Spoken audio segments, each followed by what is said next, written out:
The U.S. Justice Department has released a report which is the most comprehensive federal account of the malign police response to May 24th, 2022. That's shooting at Uvalde's Robb Elementary School.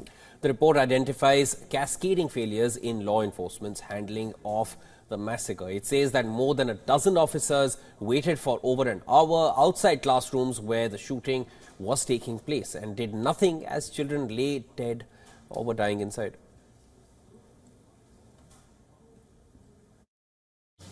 "75 minutes after the first officers arrived on scene, officers finally entered room 111. The subject engaged the entry team with gunfire, and the officers responded with fire. 77 minutes after the first officers arrived on the scene, and after 45 rounds had been fired by the active shooter, the shooter was killed."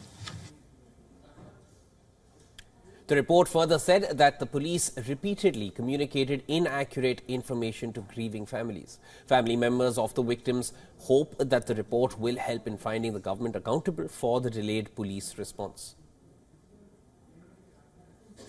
I hope that the failures end today and that local officials do what wasn't done that day, do right by the victims and survivors of Robb Elementary, terminations, criminal prosecutions, and our state and federal government enact sensible gun laws, because Robb Elementary began the day an 18-year-old wasn't allowed to purchase an AR-15.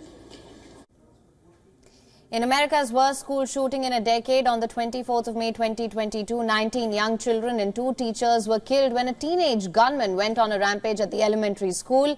Since then, the police in Uvalde as well as local political leadership have been under intense scrutiny. For more on this, our correspondent Susan Tehrani has sent us this report. Listen to this. The delay in confronting the gunman meant that the 19 children and 2 teachers who were fatally shot did not receive immediate medical care.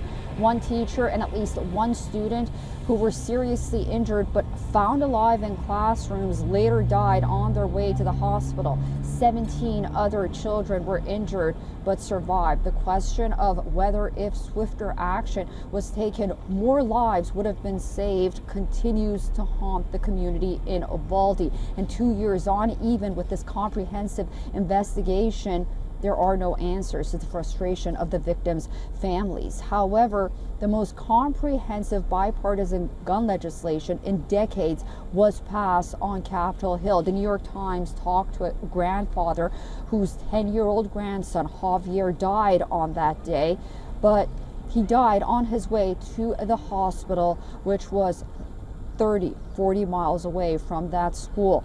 He said that they dropped the ball every step of the way. First, by not going into the classrooms sooner, and second of all, he believes if there was a helicopter to transport his grandson to the hospital that was so far away, perhaps Javier would be here today. He said, quote unquote, they dropped the ball every step of the way. He's looking for answers and accountability for some closure, which he says he hasn't received so far 2 years on. Susan Tehrani reporting from New York for WION World is One. WION is now available in your country. Download the app now. Get all the news on the move.